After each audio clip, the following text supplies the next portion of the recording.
Welcome to Learn More. In the previous lesson, we learned about the branches of psychology, and we looked at developmental psychology. We looked at the meaning of counseling psychology. We also learned about clinical psychology, social psychology. We learned about psychometrics, educational psychology, cognitive psychology, comparative psychology, environmental psychology, physiological psychology. We also looked at applied psychology and industrial psychology. Now, the branches of psychology that was explained was splitted into two parts, where we took the first six and explained the first six in the first part. Then we went further and we had another lesson where we explained the last six in the other part. So, having fully understood these 12 branches of psychology, we are moving further to the next topic, which is educational psychology. So, like I said before, we have briefly looked at educational psychology, but now we are looking at it in detail. We are looking at it so that we can understand every aspect of educational psychology, and it's now a topic on its own. So the objective of this lesson is to learn about educational psychology and the scope of educational psychology. So we want to learn about educational psychology, we want to learn about the scope of educational psychology. So what is educational psychology? At least if I ask you what is educational psychology now, you could be able to tell me what educational psychology is. At least, even if you can't quote the definition verbatim, you can say, okay, educational psychology is a branch of psychology that applies the principle of psychology in solving educational problems. So you can also say educational psychology try to understand and solve problems within the learning environment between the learners, problem that arises in education. So that is what educational psychology is all about. So let's look at the definition of educational psychology. Educational psychology is the application of the principles of general psychology to the problems of education in order to suggest possible solution. Now, the aim and objective of educational psychology is to be applied to problems in education and to also provide solutions to the problems in education. So let's not get this wrong. Educational psychology would always want to provide solution to an existing problem in education. Educational psychology inquires whether man's nature is modified by the environmental forces operating on the process of learning. So, in educational psychology also, we want to know if the process of learning changes the habit of man, changes the perception of man, changes the idea, the thinking, the motivation of man. We want to know when people go to school, when people are involved in the education setting, is there any significant difference in their life before that time? And let's say probably when the person is still in school and you now graduated, could there be any difference between someone that just graduated now and somebody that is just entering into the higher institution? So we are trying to understand in educational psychology, we try to inquire whether there is a change in the nature of the man, there is a change in the model of the man, which is caused by a change into another environment, which is also caused by learning. Educational psychology is used to solve problems relating to teaching and learning. I said this before, it's used to solve problems. It provides solutions to problems in teaching and learning. It directs the general principle of psychology in solving educational problems. We have so much problem in education. and educational psychology is trying to provide solutions to them so that education can be done appropriately. So we have looked at educational psychology. So whatever problem that comes up, that arises in education, can be solved by educational psychology. So problem of motivation, problem of intelligence quotient, problem of reading, writing, problem of motivation. Okay, I've said motivation before. Problem of IQ, so the problem of the method and the ways of teaching. You know, there are so many problems that educational psychology tends to provide solution for us. So let's look at the scope of educational psychology. The scope of educational psychology are the major areas which educational psychology covers. Now, the scope of educational psychology are the major areas which educational psychology cover. The major areas that educational psychology covers. The scope of educational psychology involves human growth and development. Human growth and development. Now, in human growth and development, we are trying to understand the growth and developmental process of humans.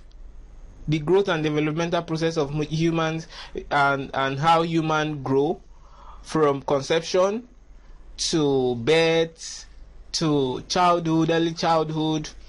You have adulthood, and so on. So every stage that is involved in the developmental process and growth of a child is being looked into in educational psychology. So in educational psychology, you would be able to understand what to do and how to train a child after birth, the kind of training you are supposed to give to a child when the child is a year old, 2 years old.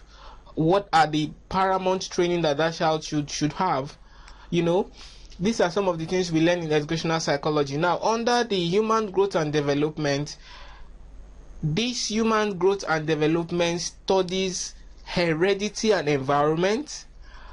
Heredity and environment. Heredity is the trait and the characteristics that the humans get from their parents, be it from your father or your mother. There are some traits that are exhibited by your parents that directly or indirectly you get, because the gene is the blood that comes together to form this human consists of genes from the father, from the mother, coming together, and there's tendency that you get one or two characteristics from your parents. So we are trying to understand heredity and environment in learning, how heredity could affect a child learning, either positively or negatively, and also how environment could affect the learning process of the child, either positively or negatively. Okay, someone that grew up in the rural area, how the person would not be able to learn as fast as those child that grew up in the urban area. Also, educational psychology studies motivation. I've said motivation before. Motivation is whatever you do that arouse the learning capacity of that child. Whatever you do to arouse learning, whatever you do to make the child or the student, to make the learners feel more comfortable and active in learning. Motivation. You can say, okay, Sandra just gave an answer to the question. Let's give Sandra a clap. So everyone gives her a clap, one clap. And Sandra is motivated because she answers the question and she answered it very well, and she's been motivated. So that will make her answer more questions. So educational psychology look at motivation. Okay, general growth and development. It looks at individual difference. Individual difference is it's a topic on its own in educational psychology. We'll get to that topic where we'll look at individual difference, but let me give you something you can just use to understand what individual difference is. As human beings are different, so we have different perception of things. For example, individual difference, we have someone that could believe in one thing or the other while the other person do not believe in it. We also have different level of reasoning and calculation, where this person could be able to calculate at a high speed, the other person could not do much calculation, and where this other person could have a very high retentive memory. This other person have to learn and relearn before he could be able to assimilate what is taught. You know, there are different set of individuals in the class. We need to understand this different set of individuals. We need to understand how to also train ourselves so that we could be able to fit. Let's say you are a teacher now, you could be able to fit in passing instruction to these learners. You know that child A learns faster than child B. In a situation like that, and you have so many of those children that falls under the category of child B in your class, what will you do?